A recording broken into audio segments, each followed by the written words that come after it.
Set your course for the Hoth Takes podcast.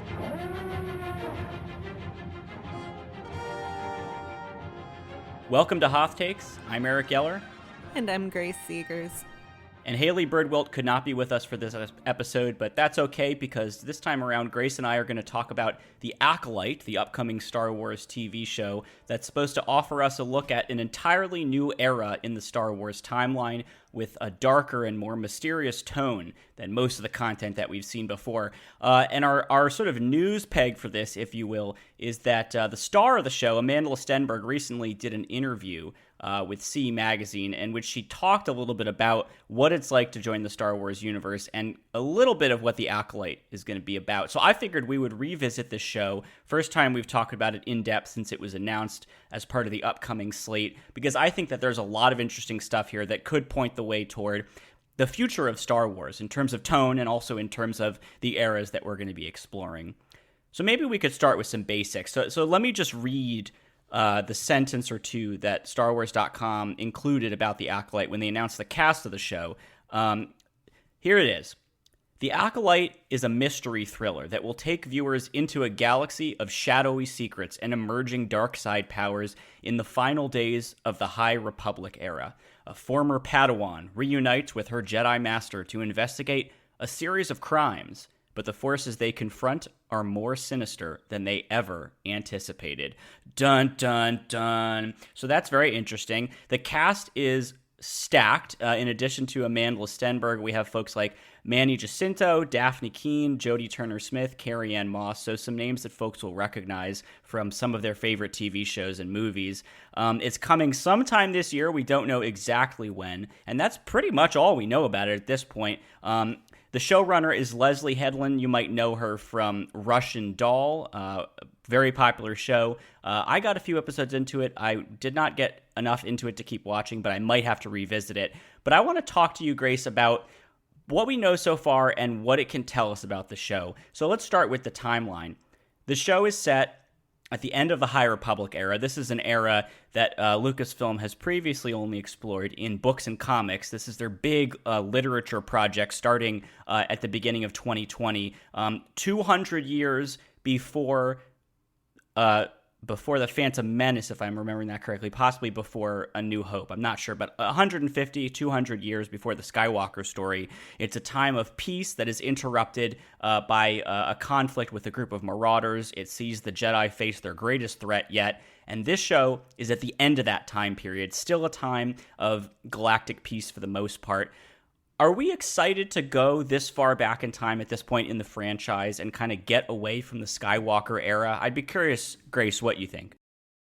I mean, I personally love lore. I'm a huge lore head. If there is lore in a fantasy or a sci-fi series I am reading or watching, that I just love it. I love maps at the beginning of books. I love appendices. I love incredibly detailed backstories. So yeah, I'm excited to see the time period that the show is depicting. I haven't actually read any of the High Republic novels. If I had, I would be curious to see how much they keep with canon, because as we've previously discussed before, it seems like the TV shows don't really seem to care for the canon that has been established by the books. But good news for me is that I haven't read any of the books, so even if they do mess with canon, I will neither know nor care. But I am excited to see the height of the Jedi, a time when they were more powerful. It kind of reminds me, I don't know if you read / watched House of the Dragon, which is the 200 years before prequel of Game of Thrones. And obviously this is a very different world, show, series, but it kind of reminds me, from what very little we know, of bringing a world back to a time of when there was a different balance of power. So in the Acolyte, when back to when the Jedi were really at the height of their power in House of the Dragon, back when there were a whole bunch of dragons and the Targaryens were in power. So I think that there's some fun potential as a prequel series to introduce viewers to this time period. And if it's done well, House of the Dragon is super popular. This, I feel like, has the opportunity to be a real breakout hit. But, Star Wars shows have had a very mixed track record. Yeah, and as someone who has read the High Republic stuff, all the books and the comics, I will say it's a great time period because it does give you the Jedi Order in a format that you never saw before, which is they're basically as big as they've ever been, and they aren't fighting a huge war. They're not being drawn into the kinds of corrupting conflicts that really start to drag them toward their doom in the prequel trilogy. So that stuff hasn't yet come up. They're very capable, but they are not as troubled as they are in the prequel era. And then, of course, the inciting, conflict of the High Republic happens, and they have to deal with not only this group of marauders, but also, spoiler alert, these animals that can basically kill them immediately and are immune to the Force and prey on Force users, which challenges their notions of their relationship with the Force, how to fight an enemy that is basically immune to their Force powers. It's a fascinating set of stories that gets into like individual Jedis having different relationships with the Force, and how some of them see it as an ocean and some of them see it as a symphony, and a lot of great exploration of like what it means to be a Jedi in a time period that doesn't have the baggage of the Skywalker saga. So even though this is happening at the end of that, I am excited to see what vibes, for lack of a better term, they pull in from the books and comics, what hints we see that the books and comics happened, sometime before this TV show happens. I'm excited for that. I will say I don't see Dave Filoni's name attached to this, so I'm not quite worried that they're going to just change things to suit their creative vision. I think that there is probably going to be a respect for the books and comics that, as much as I do like Dave Filoni, he has not necessarily been the biggest champion of consistency with the books and comics. So I am excited for...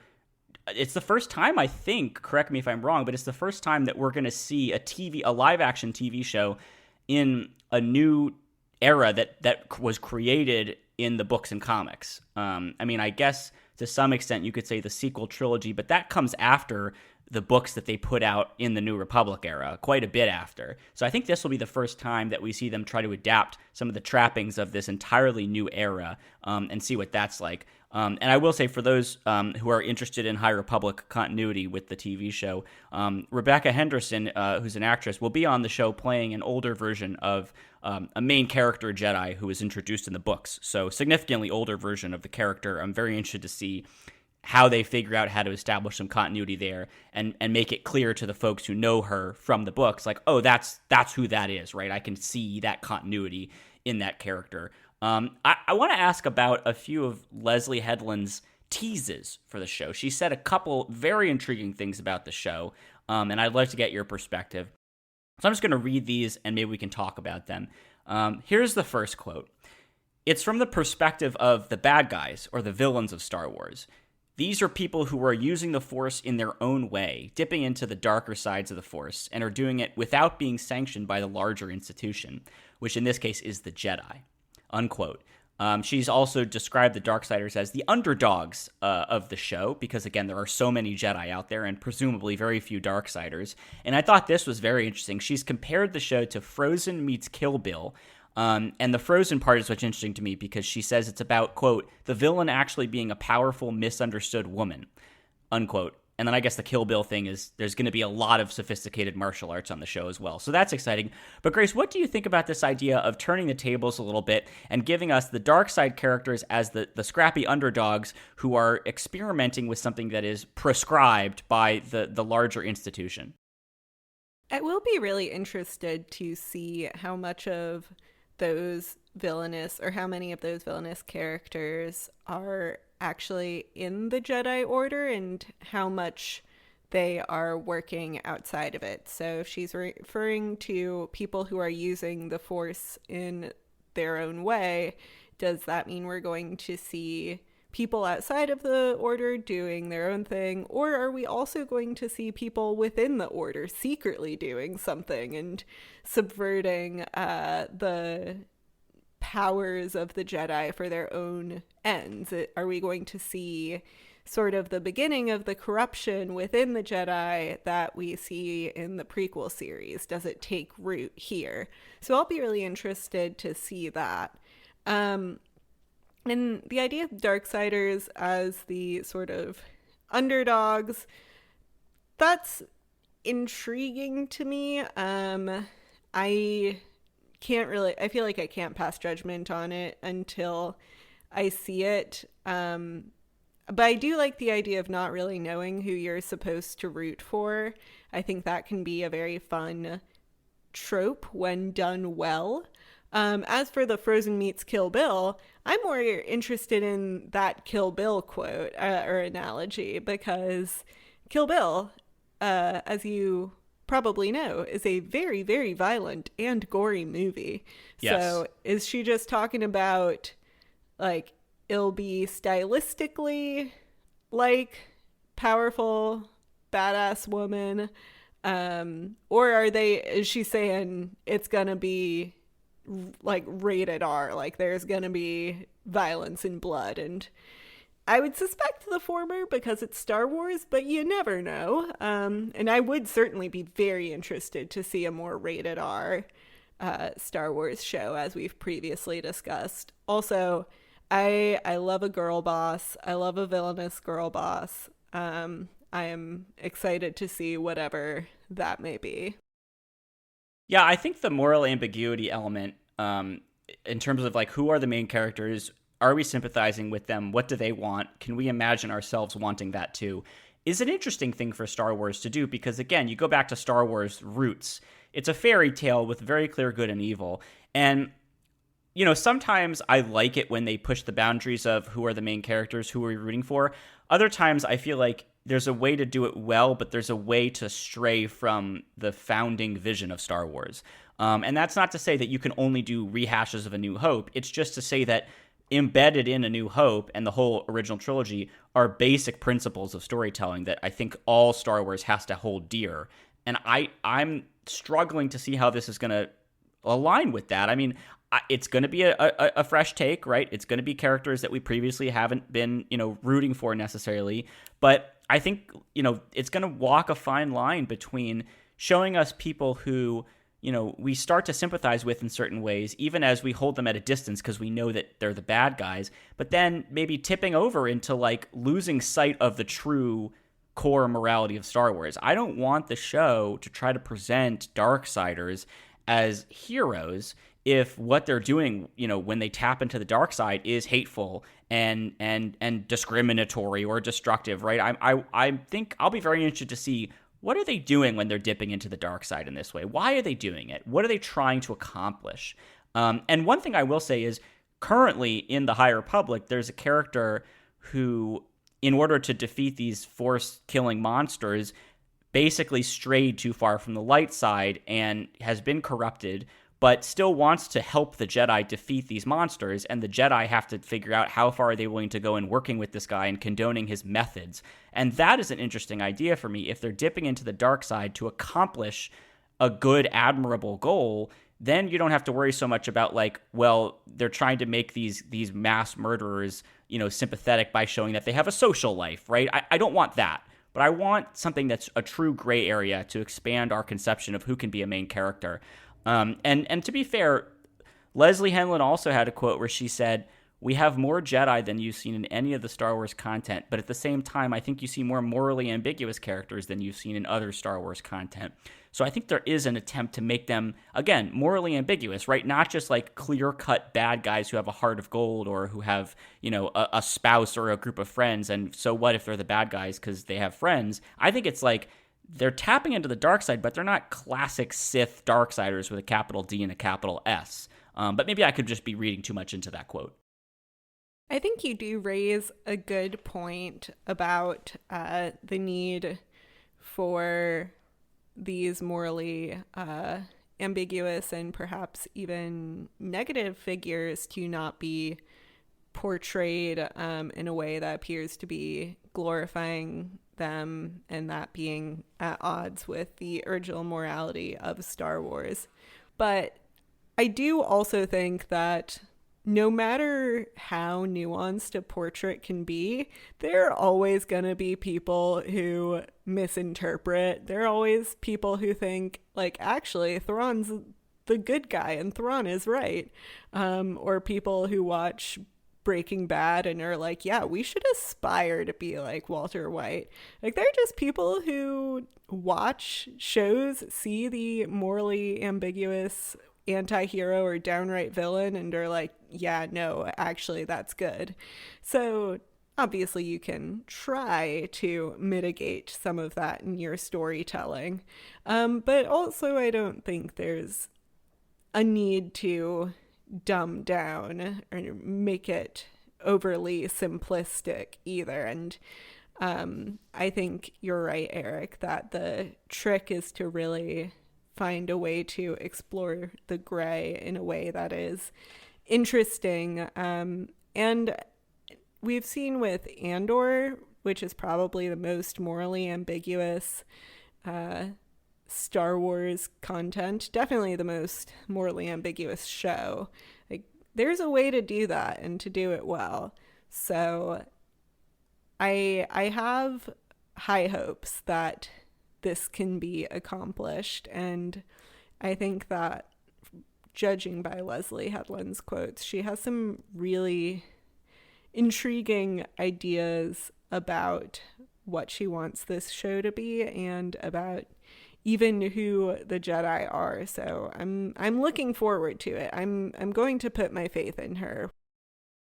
I would be curious to know more about how you think the show should toe the line of, exploring that darkness. And again, she said, we're going to see more action in this show than we've seen before. We're going to see action in a different way than we usually see in Star Wars. It has to still be Star Wars. How did they find the right balance of making it like, wow, I've never seen anything like that before, but also you don't want people going like, that barely felt like a Star Wars TV show? You know what? I'm actually going to push back a little against that, because, yeah, it still needs to feel like Star Wars, but does it really need to feel like Star Wars? So what I mean by that is it's set in the Star Wars universe, and it will contend with archetypes, characters, a world created by George Lucas originally and consisting within the Star Wars universe. But when you look at Andor, for example, that's a TV show I've been able to recommend to people who don't like Star Wars and have had them watch it and really enjoy it, because it didn't feel like the quote-unquote traditional Star Wars that they were used to and didn't like. It was, in many ways, a political thriller set within the trappings of the Star Wars universe. And I would argue that it is fundamentally a Star Wars show because it has important things to say about hope and the eventual triumph of good over evil. But it's also just a very nuanced portrait that just happens to take place in the Star Wars universe. So I think The Acolyte is already going to be much more Star Warsy because it's about the Jedi. And the Jedi are a fundamental part of the Star Wars universe. In Andor, there weren't any Jedi. So it already had a degree of removal. In this show, you're going to be right in the very heart of one of the defining characteristics of the Star Wars universe, which is the Force and Force users. So I think it's already going to be Star Warsy.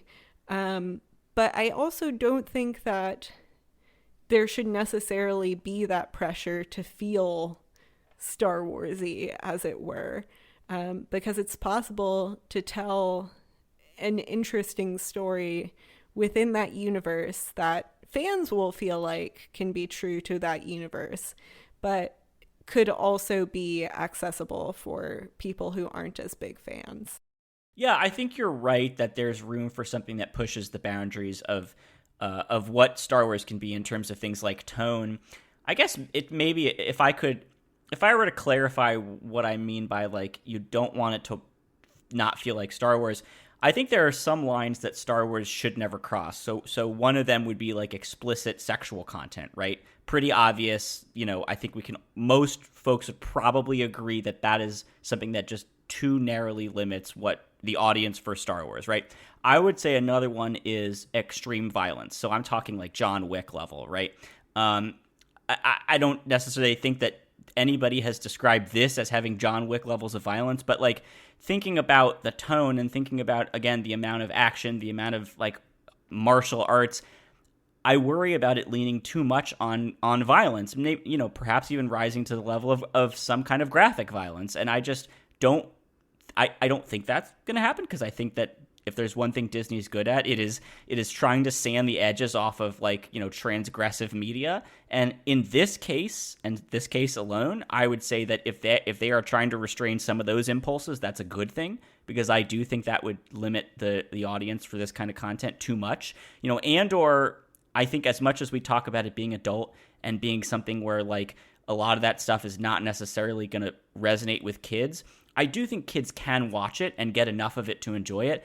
I worry about something that leans too heavily on graphic violence as an example. And maybe we're not expecting that here, but I guess I don't want to indulge too much in, that in sort of overly gratuitous displays of violence to try to like move the story along or whatever. But hopefully I'm just kind of overreacting here. I don't know. You know what? In both of these cases, I gotta say, I'm kind of like, you know what? I'd be fine with it. And again, because it's a TV show, it's not a movie. If this were a movie, a Star Wars movie, I would totally agree with you. I would say those are lines that can't be crossed. But this is a TV show on Disney Plus, and I think it's completely fine for it to be for a different audience. I think it's fine for it to be not for kids. I also don't think that's what it's going to end up being. I don't think there will be sexual content or John Wick level violence. But if there were, it wouldn't upset me. I'm fine with there being Star Wars for different ages. When you have something like Disney Plus, when you have your own streaming service that can do a whole bunch of different TV shows, I don't necessarily see a problem with making a show that's explicitly for kids and a show that's for adults and shows that are for everyone in between, for anyone. So I would be fine with John Wick level violence. I love the John Wick movies, so I would think that was dope. For me, that's not a red line because it's a show. If it were a movie, I would agree with you there, but it's not going to make $1 bajillion at the box office. It's going to stream on a service that many people do not have. So that's, I guess, the reason why I don't share that trepidation that you have. But like you said, I also don't think it's going to go there. I would be very, very surprised if this was in more like House of the Dragon, Game of Thrones, in that, oh yeah, there's a lot of sex and violence. That would be genuinely very shocking to me.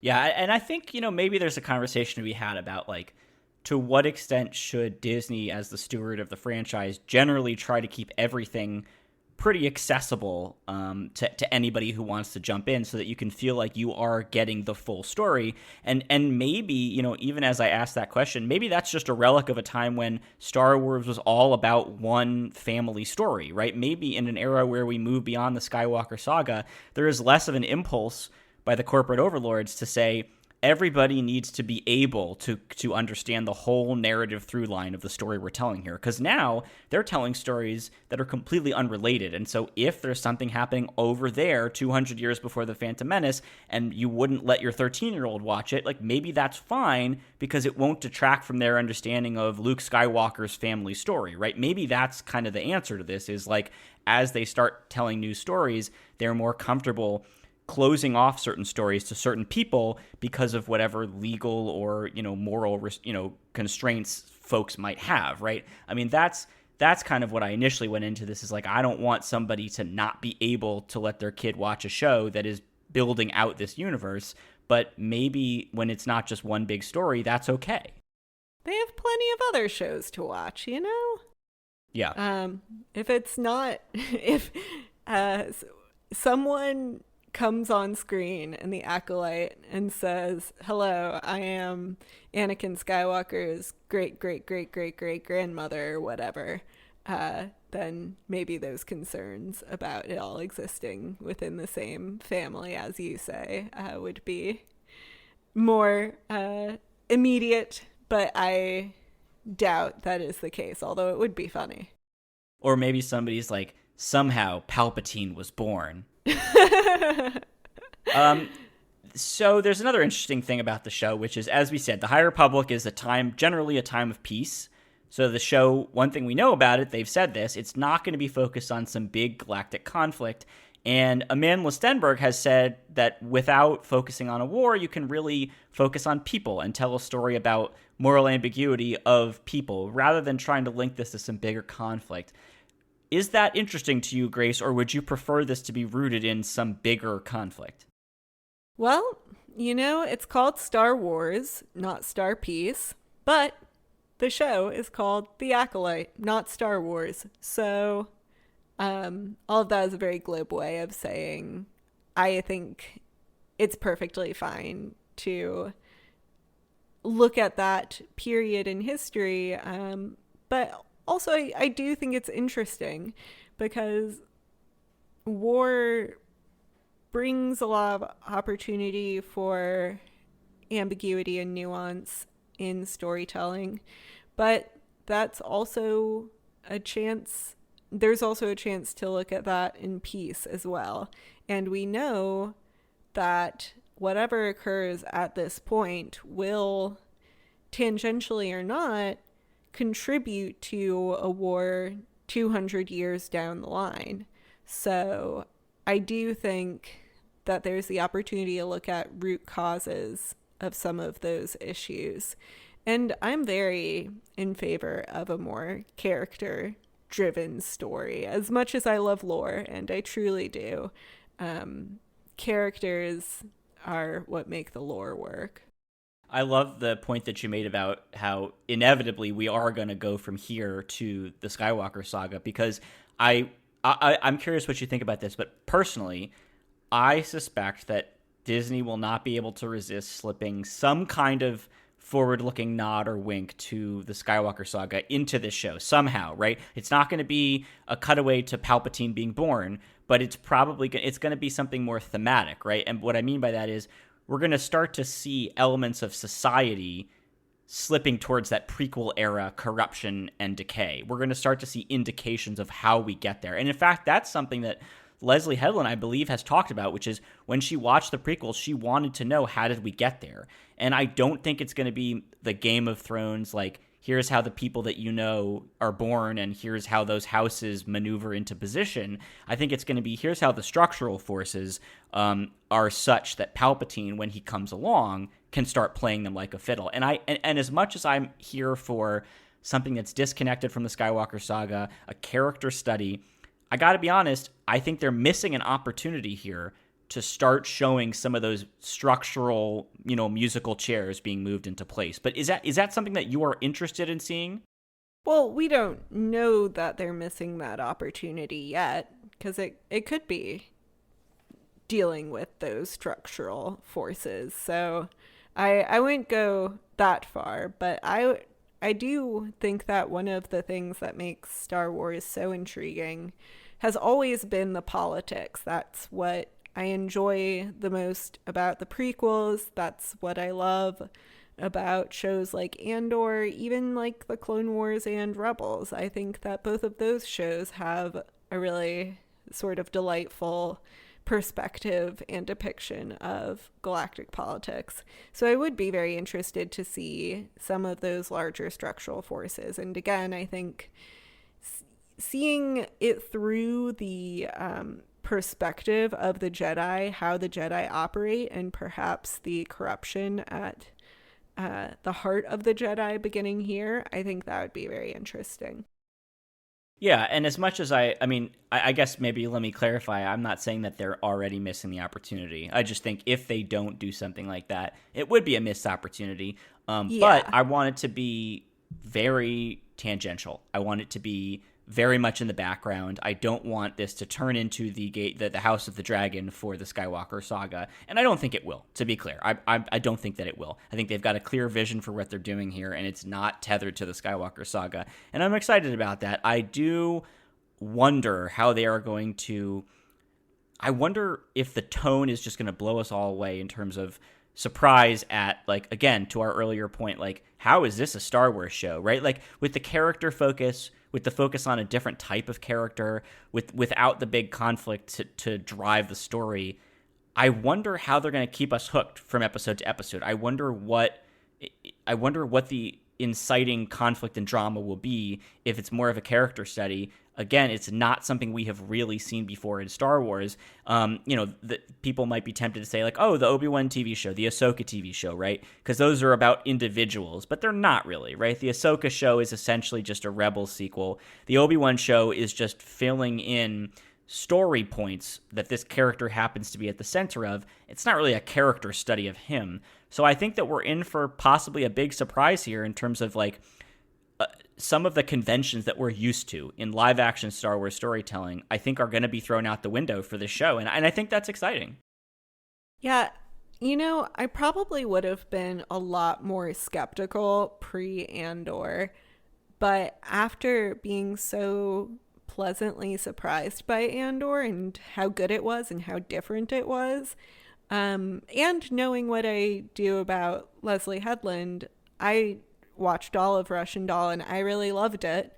Knowing the actors involved, I'm hopeful that this can be a new kind of Star Wars TV show. I think that there's definitely all of the elements there to make it that way.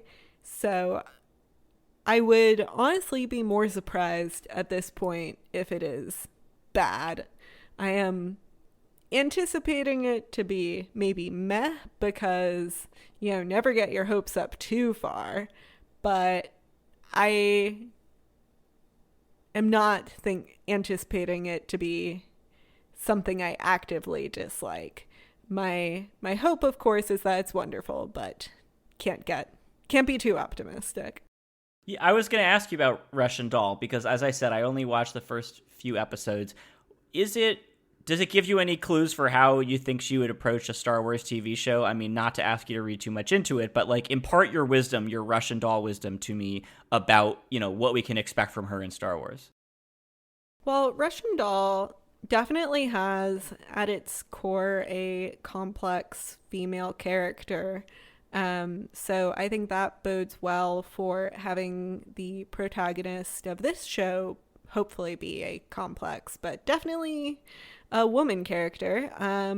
So I think that does bode well. There's also a real emphasis on emotions, and the ways that characters connect with each other. There are some very beautiful relationships depicted on Russian Doll, both friendships, parental, mentor figures. And I think that sort of mentorish relationship is a big part of how Jedi operate. So that could be an element of it. And the other thing is Russian Doll is really funny in a very sort of odd way. And of course, it was co-created by Natasha Lyonne, who also starred in it, and Amy Poehler. So both of those are very funny women. But I think it speaks well to her, Leslie Headland's, ability to create something funny, to create something super weird and kind of out there, and something that focuses on women characters with complex motivations and backstories and the relationships that they have with one another, and just generally the different kinds of relationships there are out there. You mentioned that you are familiar with the cast. Have you seen, because Manny Jacinto's in the show, Yeah, have you The seen Good Place. The Good Place. Okay, so do you think that there will be a Bortles reference in The Acolyte, or is that too much to hope for? I think that's probably too much to hope for. As funny as it would be to see a Jedi Jason Mendoza, because that would be hilarious, I'm actually really looking forward to seeing the actor do a totally different role. Hopefully, totally different role. It would be kind of funny if I say that, and then his role in The Acolyte is a total himbo from Jacksonville, Florida. But I anticipate that will not be the case. Is it just me, or does this cast seem like the most like conventionally stacked, like the most names that you recognize from other projects? No. That's just you. No, I think when I think of the Andor cast, there's quite a few of them that I knew from other things. So Diego Luna, main character, Stellan Skarsgård playing Luthen, Harriet Nope. Is it Harriet? No, it's not. Now I have to look it up. Oh, the woman who plays his mom? Yeah. Fiona Shaw. I have to look it up. Fiona Shaw. I was watching another show with Harriet Walter, and I was like, no, that's a different British actress of the same generation who's often in sci-fi things. But no, Fiona Shaw, and Andy Serkis. Yeah, so there were plenty of people in Andor that I knew in other things. And then look at the Obi-Wan Kenobi show. That had plenty of people. Same with Ahsoka, had plenty of people I knew, although that also had a few new actors. But I mean, I knew Mary Elizabeth Winstead and Lars Mikkelsen, and obviously Rosario Dawson. To be fair, I am weirdly into movies and TV, so I do know a lot of actors from a lot of different things. So sorry for undercutting your whole premise of your question there. Well, I guess when I think about it, like, yes, those people were like well known for things outside of Star Wars, but I feel like these people are a more interesting mix of people who aren't known for sci-fi and fantasy. And so I will be interested to see how they fit into that universe. And I mean, we joked earlier about Manny Jacinto. He is a pretty good example of this, of like being really well known, at least among sort of people of our age, for The Good Place, which is a very, very different role than I think he'll be playing here. And, look, these are actors, right? Their whole job is to pretend to be somebody else. I'm not saying that he is the character from The Good Place, but like, when you see a person you recognize, you subconsciously bring in your understanding of what you've seen them in before. And I'll be interested to see how these folks adapt to the Star Wars universe and whether they can really inhabit these characters. Like Stellan Skarsgård did a great job, right, of being somebody who comes into Star Wars and just makes that role his own. But I am really excited, frankly, to see this new group of people, these new faces coming into Star Wars, and to see, frankly, I mean, if we really just want to get into it, like a little bit more representation here, like folks who don't look like the Star Wars casts of previous generations. I think we're starting to get to the point where showrunners are like more eager to bring us stories with folks who look like the world around us. So I don't know, that's cool to me. I think it's really great that Amanda Stenberg, who, as you've pointed out in our notes, is a queer, non-binary Black person, is the star. That's awesome. And I will note that she had her start in genre fiction with The Hunger Games being the breakout role, playing Rue in The Hunger Games. So, and then she was also briefly on this show called Sleepy Hollow for a while, which another genre show.